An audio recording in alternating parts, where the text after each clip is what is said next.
인생의 성공과 실패에 대한 이야기를 같이 나눠보기로 했죠. 그래서 지난주에는 다윗의 경우를 들어서 인생이 성공했을 때 우리가 어떤 태도를 가져야 하는가 하는 말씀을 나누었습니다. 인생의 성취를 위해서 우리가 많은 노력과 땀을 흘리는 것은 분명합니다. 어떤 사람이 어떤 성공의 자리에 섰다면, 그가 원하는 것을 이루었고 꿈을 이루었다면 그 사람은 정말 많이 노력했을 겁니다. 그래서 그 사람의 노력과 수고에 마땅히 박수를 보내야 하는 것은 당연하지만, 그 본인은 어떤 자세여야 하는가 하면, 내가 나의 노력만으로 이 자리에 선 것이 아니다, 나를 도와준 많은 사람들의 선의가 있었고 또 그 뒤에는 하나님의 은혜가 있었다는 것을 겸허하게 인정할 수 있어야 된다. 그래서 덕분입니다, 감사합니다라고 말할 수 있는 사람이 정말로 참으로 그 사람이 제대로 성공을 누리는 사람이다 하는 말씀 같이 나누었습니다. 그러면서 또 우리가 그러기에 사람의 삶을 우리가 함부로 또 평가해서 안 된다 그랬죠. 어떤 사람이 우리가 봤을 때 좀 미흡해 보여도 그는 그대로 열심히 최선을 다하고 있는 것이다 라고 긍정의 눈으로 바라보고 응원해 주는 것이 마땅하다 하는 말씀도 나누었습니다. 오늘 우리가 인생의 실패의 순간에 대해서 함께 이야기해 보도록 하겠습니다. 우리가 사노라면 인생이 어떻게 좋은 날만 있겠습니까? 다윗의 인생도 마찬가지였습니다. 그가 승승장구해서 그야말로 인생의 정점에 서 있었던 순간이 있었습니다. 그리고 그는 그 순간이 계속 지속될 거라고 생각했습니다. 그러나 그렇지 않았습니다. 그에게도 매우 참담한 실패의 날이 찾아오게 되었습니다. 다윗이 승승장구하던 어느 날입니다. 이제는 다윗이 직접 전투에 나갈 필요도 없어질 정도로 나라가 부강해졌습니다. 그래서 그의 군대는 나가서 전투하고 있는데 다윗은 예루살렘 성에 머물러 있습니다. 그 정도로 이제 여유가 생겼다는 거죠. 그렇게 다윗이 그야말로 아름다운 날들을 누리고 있는 어느 날 밤이었습니다. 다윗이 침상에서 자다 일어났습니다. 그리고는 잠결에 그저 바람을 좀 쐬고 싶었겠죠. 왕궁 옥상에 올라갔습니다. 그러다가 그는 그 옥상에서 한 여인이 몸을 씻고 있는 장면을 보게 되었습니다. 아마 선명하게 보이진 않았겠죠. 그러나 매우 아름다운 여인인 것처럼 보였습니다. 어둠이 좀 효과를, 이게 뭐라 할까요? 조명 효과를 좀 만들어줬는지도 모르겠습니다. 어쨌든 그는 그 모습을 보면서 걷잡을 수 없는 욕정에 사로잡혔습니다. 아마 그 시간이 낮이었으면 그러지 않을지도 모르겠습니다만 늦은 밤이었습니다. 다윗이 그 욕정에 사로잡히니까 그가 그 여인을 데려오게 했습니다. 정말 그 여인은 아름다웠습니다.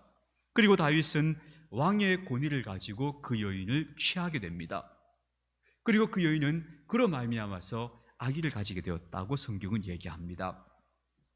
자, 일이 이 정도만 되어도 이것은 정말 다윗이 책망받을 만한 일을 한 건데, 다윗은 여기서 한 걸음 더 나갑니다. 자기의 허물을 감추고 싶습니다. 비로소 아침이 되고 나니까 이제 좀 밝은 어떤 시간이 오니까 다윗이 깨달은 거죠. 아이고, 내가 실수했구나 알았겠죠. 근데 그 여인은 아기를 가졌다는 겁니다. 그러니 여인이 다윗이 그걸 어떻게든 은폐하려고 합니다. 그래서 그는 그 여인의 남편이며 자신의 매우 충실한 부하였던 우리아를 모함의 그 흉기에 빠뜨려서 살해하는 만행을 저지르게 됩니다. 다윗은 왕이었어요. 그러니까 그 일은 그저 누가 아는 사람도 못 들은 척 했을 거고, 또 다윗의 권위와 권력으로 아마도 잘 감추어지는 듯 보였을 겁니다. 그러나 하나님의 눈을 피할 수는 없었습니다. 결국 하나님께서 다윗에게 엄하게 책망하시고 뼈아픈 징계를 받게 하십니다. 그 여인이 가졌던 아이가 태어나자마자 죽습니다. 그리고 그의 자녀들 사이에서 끔찍한 일들이 벌어집니다. 오빠가 누이를 성폭행을 하고, 그리고 그 원한을 품고 형제간에 서로 살해하는 사건이 벌어집니다. 거기다 한 걸음 더 나아가서 그가 가장 사랑했던 아들 압살롬이 아버지의 왕위와 목숨을 빼앗고자 군대를 일으켜서 아버지를 치러 옵니다. 그야말로 참담한 인생의 바닥에 다윗이 서게 됩니다.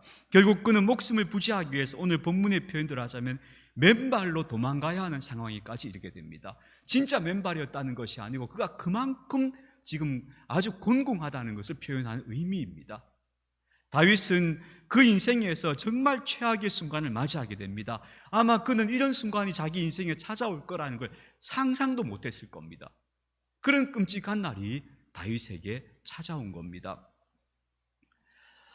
여러분, 우리도 인생을 살다 보면 실패했구나 싶은 순간이 있습니다. 내가 정말 공들였던 일들이 무너져 버리거나, 아니면 내가 소중하게 생각했던 것을 잃어버리거나, 아니면 열심히 살아왔는데 지금 내 손에 뭐가 남았나 싶은 그런 날들을 맞이하기도 합니다. 그리고 어떨 때는 후회가 마음속에 가득할 때가 있습니다.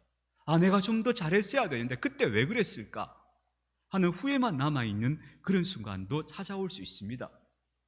그때 우리가 어떻게 해야 되느냐? 그때 우리가 어떻게 하는 것이 신앙의 태도인가 하는 것을 오늘 좀 말씀을 나누고자 합니다. 첫 번째로는요, 여러분 이거 꼭 기억해 주시기 바랍니다. 그런 순간은 결코 없을 수 없다는 겁니다.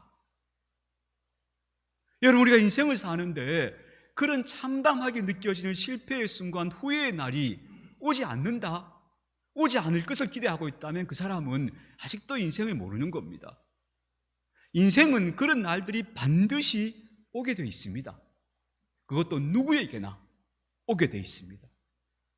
이 사실을 먼저 우리가 정확하게 바라보고 인식하여야 할 줄 압니다. 실패와 좌절의 순간, 왜 그런 날이 우리에게 올 수밖에 없는가 하면 두 가지 이유 때문입니다. 첫 번째는 우리가 결코 온전하지 않기 때문입니다. 만약 우리가 온전하다면 우리에게 그런 실수의 순간, 실패의 순간, 후회의 날은 오지 않을 겁니다. 그러나 우리는 아무도 온전하지 않습니다. 언제라도 우리는 넘어질 수 있는 존재들입니다. 그래서 고린도서에서 사도 바울이 이렇게 말합니다. 선줄로 생각하는 사람은 넘어질까 조심하라 얘기합니다. 이 말은 뭐냐 하면요, 서 있는 것 자체가 넘어질 수 있는 가능성을 갖고 있다는 겁니다. 그렇지 않습니까? 서 있는 사람은 항상 넘어질 가능성을 갖고 있는 존재입니다. 그러기에 우리는 항상 내가 후회할 만한 일을 할 수도 있는 존재가 우리라는 사실을 기억해야 합니다. 다윗인들 그런 일을 하고자 했거나 아니면 그런 일이 가져올 어떤 끔찍한 참담한 결과를 다윗이 몰랐겠습니까? 아니면 그의 인생에 그런 날이 올 거라고 예상이나 했겠습니까? 그러나 그는 자신도 모르는 어처구니 없는 실수를 저질렀고 그 실수가 또한 악행을 낳으면서 그는 결국 무너졌던 겁니다. 넘어졌던 겁니다. 우리는 아무도 온전하지 않기 때문에 그런 날은 반드시 올 수 있다. 물론 크고 작음의 차이는 있지만 후회스러운 날, 아 내가 왜 그랬을까? 혹은 실패했다고 느끼는 날, 그런 날은 우리에게 언제나 올 수 있다는 사실을 먼저 기억합시다. 제가 이 말씀을 굳이 드리는 이유는 이것이 언제나 올 수 있다고 생각하고 있어야 우리가 대처가 됩니다. 왜 나한테 이런 일이 벌어졌을까? 어쩌자고 이런 일이 벌어졌을까? 라고 탄식하거나 자기를 자책하고만 있어서는 절대 해결이 되지 않습니다. 그러니까 먼저는 내가 불완전한 존재이기 때문에 나도 실수할 수 있고 넘어질 수 있다는 사실을 인정하자. 이게 첫 번째입니다. 두 번째는요, 우리가 사는 세상은 절대 천국이 아닙니다. 내가 아무리 온전하고 내가 아무리 순수하고 싶어도 이 세상이 주는 영향들 때문에 또 우리는 고통을 겪게 됩니다. 여러분, 우리는 에덴 동산에 살고 있는 게 아닙니다. 에덴 동산에서 쫓겨나서 에덴 동편에 살고 있는 사람들이 우리들입니다. 그래서 우리의 삶에는 항상 가시나무와 엉겅퀴가 자랄 수밖에 없습니다. 결코 형통을 보장할 수가 없습니다. 만약에 우리가 형통한 순간만 오기를 내 인생이 좀 형통했으면 좋겠다, 형통했으면 좋겠다 이런 생각 가지고 산다면 그 사람은 계속 좌절할 겁니다. 인생은 그렇지 않습니다. 형통의 날이 올 수도 있지만 그러나 그런 순간만 오지 않습니다. 그렇다고 제가 우리가 형통하지 말아야 한다 이런 뜻이 아닙니다. 우리는 다 형통하기를 바랍니다. 그러나 그런 순간, 좌절의 순간은 반드시 온다는 것을 기억하자는 겁니다. 그런 순간은 온다, 오게 되어 있다, 안 올 리가 없다. 아예 마음을 이렇게 딱 먹고 있어야 우리가 그런 순간이 왔을 때 대처할 수 있게 됩니다. 다시 말씀드립니다. 우리 자신이 온전하지 않고 이 세상이 천국이 아니기 때문에 우리는 언제라도 이런 불행한 일, 슬픈 일, 아픈 일, 후회스러운 일, 내가 저지를 수도 있고 겪을 수도 있다, 당할 수도 있다 하는 걸 일단 전제로 해야 합니다. 여러분, 우리가 형통을 꿈꾸고 기도하는 것은 좋습니다만 형통이 계속될 수는 절대 없습니다. 그래서 여러분, 너무 기대하지 마십시오. 어떤 사람에게도 저 사람이 나한테 그저 잘해주겠거니 이런 기대 너무 하지 마십시오. 누구에게라도. 사람은 다 연약한 존재이고 불완전한 존재입니다. 그 사람에게서 온전한 것을 내가 보았으면 좋겠다 이런 기대도 하지 마십시오. 온전한 사람이 세상에 어디 있습니까? 그리고요, 내 삶에 대해서도 너무 기대하지 마십시오. 내 삶이 항상 나에게 좋은 것들만 줄 거라는 생각 하지 마십시오. 그것은 우리가 더 상황을 어렵게 만드는 마음가짐이다 말할 수 있습니다. 다시 말씀드립니다. 그런 실패의 순간, 좌절의 순간은 오게 돼 있고 안 올 리가 없다. 마음을 이렇게 먹으십시오. 그러면 우리가 마음이 담대해집니다. 딱 강해집니다. 거기서부터 출발하는 겁니다. 두 번째로요, 그런 순간이 왔습니다. 그럼 우리가 어떻게 해야 되느냐? 다윗의 경우를 보십시다. 다윗은 자기가 잘못했죠. 그건 자기가 잘못한 걸 깨달았습니다. 그래서 오늘 다윗이 이렇게 말합니다.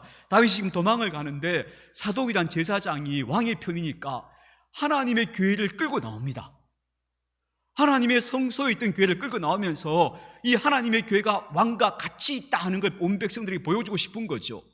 어쨌든 왕을 보호하기 위해서 하나님의 교회를 끌고 나오는데 다윗이 이렇게 말합니다.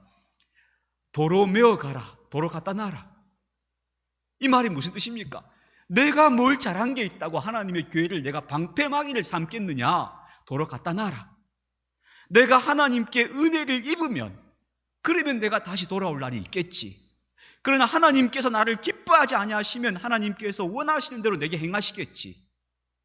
나는 내가 잘못한 거야. 나는 지금 이런 일을 겪을 수밖에 또 내가 실수한 거야. 하나님께 도로 갖다 놔. 딱 이렇게 말해버립니다. 이게 뭡니까? 반성의 태도입니다. 인생의 실패와 좌절의 순간이 왔을 때 우리가 기본적으로 해야 될 태도는 뭐냐 하면 내가 잘못한 것이 없었는가? 내가 하나님 앞에 올바르지 못한 것이 없었는가? 아니면 내가 인생을 허망하게 헛된 목적을 갖고 살아오지 않았는가?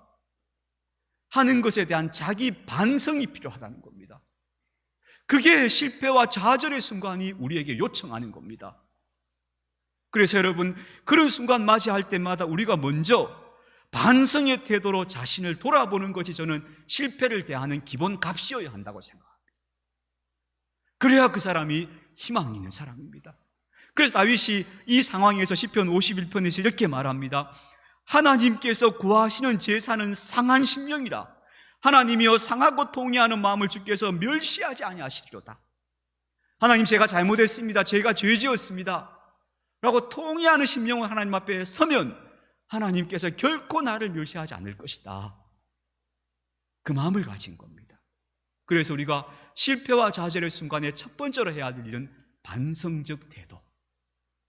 내가 실수했거나 내가 부족했거나 아니면 내가 헛된 것을 바라보지 않았던가 하는 자기 반성의 태도가 먼저 필요하다고 얘기할 수 있습니다. 두 번째는요, 그런데 그런 자기 반성의 태도도 중요하지만 이 다윗의 경우는 그러한데요, 욥의 경우를 한번 생각해 봅시다. 우리 욥기를 잘 알지 않습니까? 욥은 이해할 수 없는 고난을 만났습니다. 아무리 생각해봐도 내가 이 고난을 겪을 만한 이유가 없습니다. 그 고난이 나로부터 비롯된 게 아닌 겁니다. 불완전한 세상 혹은 내가 이해할 수 없던 상황으로부터 내 고난이, 나의 좌절이 비롯된 겁니다. 그래서 욥은 너무 괴로워하는데요, 그때 욥의 친구들이 와서 하는 말이 한결같이 이 말입니다. 네 탓이야, 네 탓이야, 네 잘못이야, 이렇게 얘기합니다. 근데 나중에 하나님께서 뭐라 하시는가? 욥의 친구들을 보면서 너희가 잘못했어, 너희가 잘못 생각하고 있어. 욥의 친구들을 책망하십니다. 그때 욥이 이런 말을 하죠. 욥기 23장에서 나의 가는 길을 그가 아시나니 그가 나를 단련하신 후에 내가 순금같이 되어 나오리라. 지금 내가 겪는 고난을 어디서 온 건지 모르겠지만 어쨌든 나는 이 고난을 견디고 나서 내가 순금같이 될 거야. 이걸 연단의 과정으로 받아들이고 있는 겁니다. 다시 말하면 다음 페이지가 있어. 내가 고통 속에 끝나지 않아. 이 고통은 나를 어떻게든 연단시켜서 그 다음 페이지로 넘어가게 하는 과정이야. 너무 괴롭고 힘들지만 욥이 그 마음으로 버티는 겁니다. 그래서 그가 나를 단련하신 후가 있다고 욥이 생각하는 겁니다. 여러분, 이것이 바로 우리가 고난의 순간에 꼭 가져야 할 두 번째 태도입니다. 이거 끝이 아니야. 다음 페이지가 있어. 하나님께서 이 고통의 페이지를 넘겨서 그 다음에 이 고통 덕분에 내가 이렇게 되었구나 하고 만드실 날이 올 거야. 이걸 바라보는 겁니다. 그게 실패와 좌절 속에 있는 그리스도인이 가져야 할 중요한 태도라고 믿습니다. 그래서 성경은 이렇게 말합니다. 사도 바울이 말이죠. 우리가 환난 중에도 즐거워하나니. 그래서 이 표현은 상당히 문학적 표현이라고 생각해요. 환난이 왔는데 즐거워할 사람이 어디 있어요? 이게 즐거운 게 아니고, 이 말은 무슨 뜻인가 하면요, 환난을 겪고 있지만 그래도 나는 죽지 않아, 내 영혼은 그리 죽지 않아, 이 말이에요. 그래도 난 살아있어라는 뜻이에요. 안간힘을 쓰고 있는 거예요. 그러면서 뭐라 하는가 하면, 환난은 인내는 연단을 이루는 줄을 내가 압니다, 그래요. 그러니까 이 환난이 나를 연단시켜서 뭐가 나를 더 강하게 하고 더 단단하게 하고 더 순수하게 하고 그렇게 하고 있다고 바울은 말하는 거예요. 그게 성경적 관점이에요. 그러면 여러분, 다음 페이지를 바라보면서 자기 자신을 격려해야 됩니다. 아무 것이야, 힘내, 이건 연단이야. 하나님은 다음 페이지를 준비하고 계셔. 내가 이 장면, 이 순간 넘어가자. 힘들지만 꿋꿋하게 한번 이걸 지나가 보자 라고 자기 자신을 격려하셔야 됩니다. 그래서 여러분, 실패와 좌절의 순간 우리가 해야 할 기본적 태도 두 가지. 첫 번째는 자기 반성. 혹시 나는 그래도 최선을 다한다 했지만 내가 잘못한 거 없었을까? 내가 부족해서 빠뜨린 거 없었을까? 내가 생각 잘못한 거 없었을까? 아니면 명백하게 나의 실수가 있거든. 하나님 앞에서 상한 심령이 되어서 반성하고 회개하는 겁니다. 그리고 두 번째는 이 고난이 정말 내가 견딜 수 없고 내가 어디서 시작된지 모르겠어. 왜 이럴까 싶을 때 다음 페이지가 있다. 끝이 아니다. 여기서 죽지 않는다. 하나님은 다음 페이지로 넘겨주신다. 이 사실을 반드시 기억하는 것. 그래서 자기 자신에게 반성하거나 격려하거나 이 두 가지가 반드시 필요하다. 저는 이 두 가지가 더 동시에 이루어지기도 하는 것 같아요. 그래, 어떤 부분은 내가 잘못했구나 깨닫고 회개해요. 그러면서 또 한편으로는 일어서자, 힘내자, 하나님께서 다음 페이지를 나에게 펴주실 거야, 스스로 또 다짐해요. 그러면서 반성과 격려가 함께 내 마음속에 들어있어야 되는 거예요.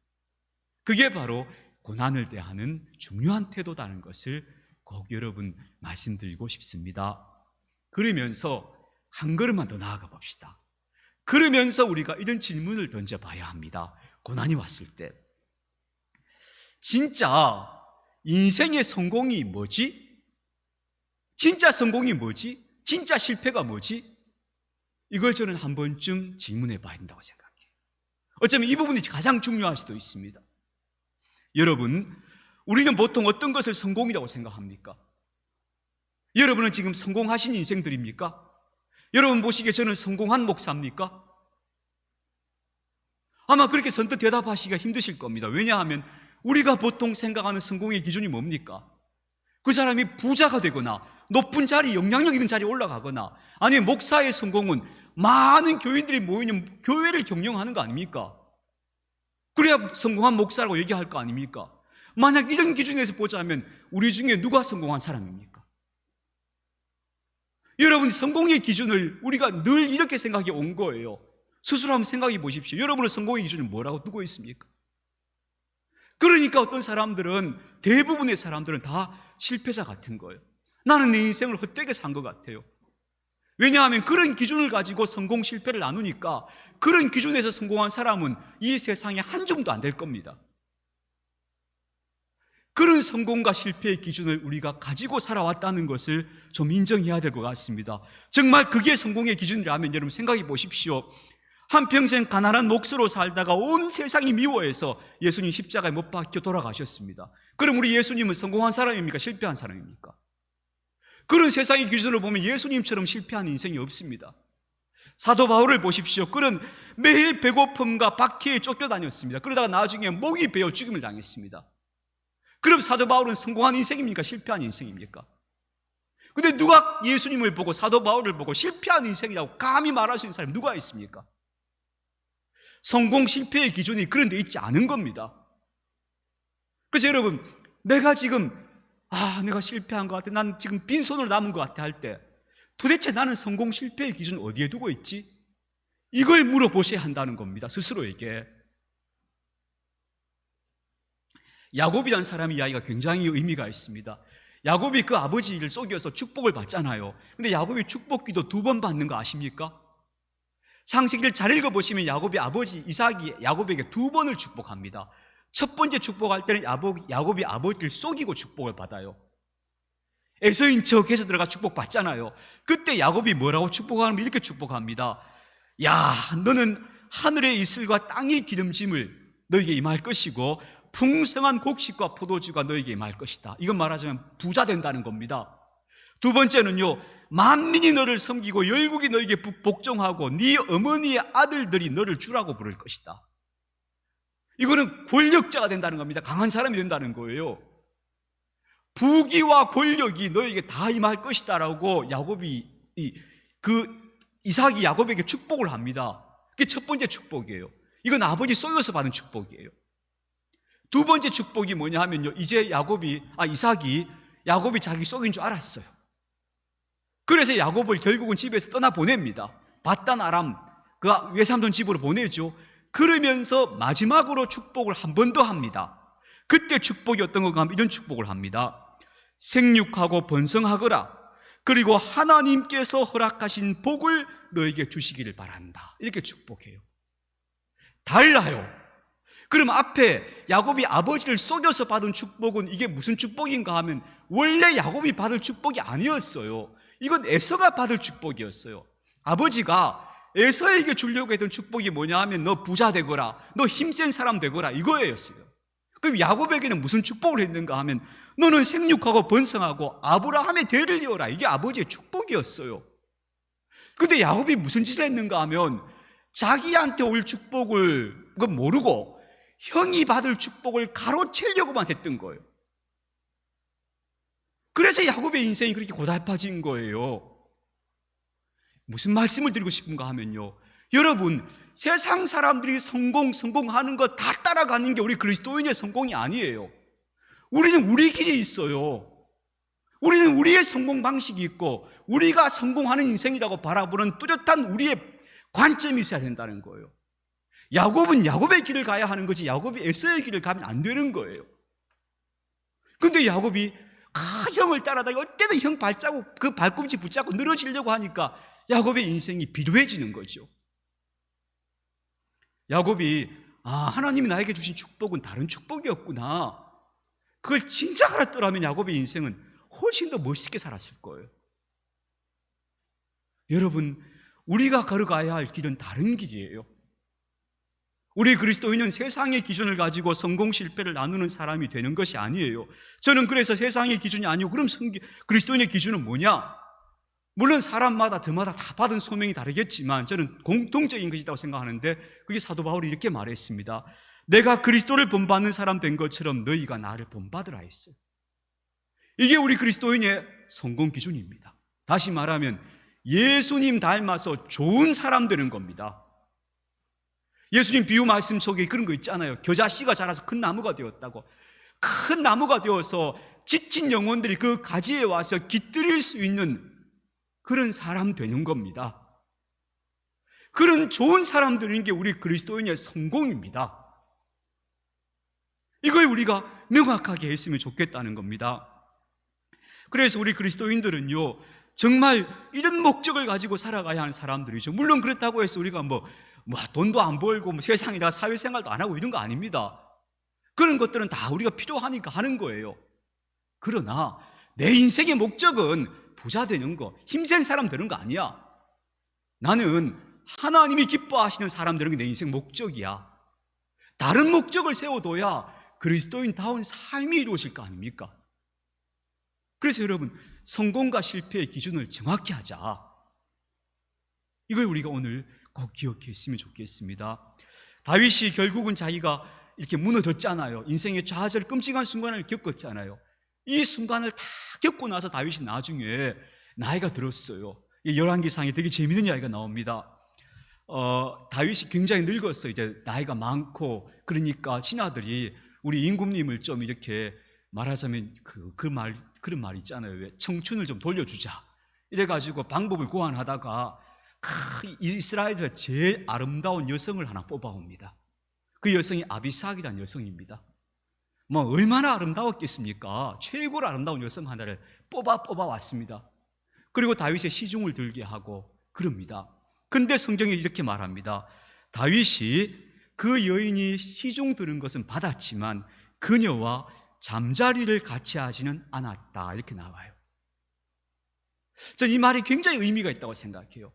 다윗이 이제 노인이 되어서 힘이 빠져서 잠자리 안 했을까요? 아니에요. 다윗이 이제 더 이상 그런 정욕에 끌려다니는 사람이 아니었던 거예요. 아무리 아름다운 여성이 눈앞에 있어도 그런 것들에 좌우되는 사람 아니었다는 거예요. 젊은 날은 그 정욕 때문에 큰 실수를 하고 사람을 죽이기까지 했지만 그런 쓰라린 좌절의 과정들을 다 겪고 나서 다윗이 이제는 다른 사람으로 성장해 있다, 아주 원숙한 영혼이 되어 있다는 것을 보여주는 그런 장면이라고 봐요. 그래서 여러분, 그런 의미에서 다윗은 진짜 성공했구나, 이 사람 성공한 사람이었구나 라고 평가할 수 있는 것이죠. 사랑하는 교회 여러분, 성공과 실패의 기준을 다시 생각해 보시기 바랍니다. 나는 지금 성공과 실패의 기준을 어디다 두고 있었던가? 그렇다면 나는 지금 야곱이면서 에서의 길을 따라가는 사람 아니었나? 그래서 내 삶이 그렇게 버둥버둥거리고 고달프고 힘들지만 않았던가? 뭘 얻은 것 같아도 얻은 느낌이 안 들고 늘 빈손인 것 같고 그러지 않았는가? 다시 한번 생각해 보시기 바랍니다. 저는 제가 나온 고등학교를 전 되게 좋아합니다. 신학교 때도 좋았지만 고등학교 때는 친구들 생각도 많이 나고요. 또 고등학교 때 재밌기도 하고 또 힘들기도 하고 이런 상반된 느낌이지만 어쨌든 학교 모교를 좋아합니다.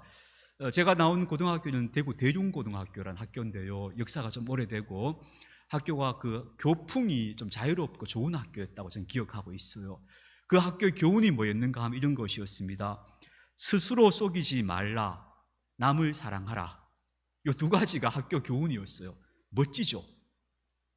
저는 그래서 자랑스러워요. 우리 학교가 참 좋은 학교였다고 생각을 해요.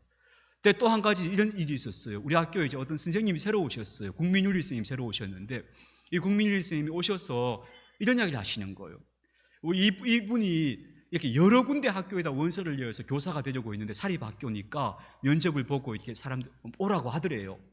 가서 다 통과되고 난 다음에 마지막에 하는 말이 뭐냐 하면은, 선생님 우리 학교 오시려면요 학교를 위해서 돈을 좀 내셔야 된다. 그때 당시에 1,000만 원, 2,000만 원씩 부르다라는 거예요. 그 돈을 내야 교사로 받아준다는 거예요. 사립학교가 그때 참 어두운 시절이었죠. 그런 일들이 많았던 거예요. 근데 우리 선생님이 하시는 말씀이, 내가 대륜고등학교 와서 면접 보는데 대륜고등학교에서는 그런 말이 한마디도 없더라는 거예요. 그냥 면접 딱 보고 선생님 오시면 좋겠습니다, 오십시오, 바로 오셨다는 거예요. 그러면서 이 학교가 참 좋은 학교라고 칭찬하시더라고요. 저는 그래서 우리 학교가 참 좋은 학교였구나 생각하는데, 이 교훈 멋지잖아요. 스스로 속이지 마라, 남 사랑해라. 이 두 가지를 가르쳤어요, 우리 학교에서. 그런데 여러분, 제가 왜 이 말씀을 드리는가 하면, 우리 인생은 저는 학교라고 생각해요. 학교. 인생은 학교다. 인생은 우리가 계속해서 무언가를 배워나가는 과정인데, 이 인생 학교의 교훈이 뭐냐 하면요, 그리스도를 본받아합니다. 그리스도를 본받아가 인생이라는 학교의 교훈이다, 이렇게 생각하시면 좋겠습니다. 그래서 내가 그리스도를 본받는 사람이 되어갈 때 내 인생은 성공한 거다. 그러나 내가 아무리 부유하고 아무리 힘 있는 사람이 되어도 내 인격이 그와 못 미치거나 아주 엉뚱한 인격의 길을 걸어가면 그건 실패한 거야, 인생이. 이런 실패자는 되지 마십시다. 우리가 정말 세상에서 우리가 소망했던 것, 원하겠더니 좌절된 것을, 여러분 물론 그것도 아픈 실패죠. 그런 것들은 딛고 일어서십시다. 그건 진짜 실패가 아니야. 그 실패를 통해서 나는 진짜 성공에 도달할 수 있어 하는 마음으로 그 다음 페이지를 향해 가십시다. 그러나 인생에 진짜 실패하는 사람은 되지 맙시다. 진짜 실패하는 사람은 인격의 성장을 멈춰버리거나 아니면 엉뚱한 길로 가버린 사람들입니다. 우리는 인생의 학교에서 그리스도 예수를 본받아라고 하는 목적의식을 가지고, 그래서 이 인생의 학교에서 모두가 성공자가 되는 그런 저와 여러분들이 다 되었으면 좋겠습니다.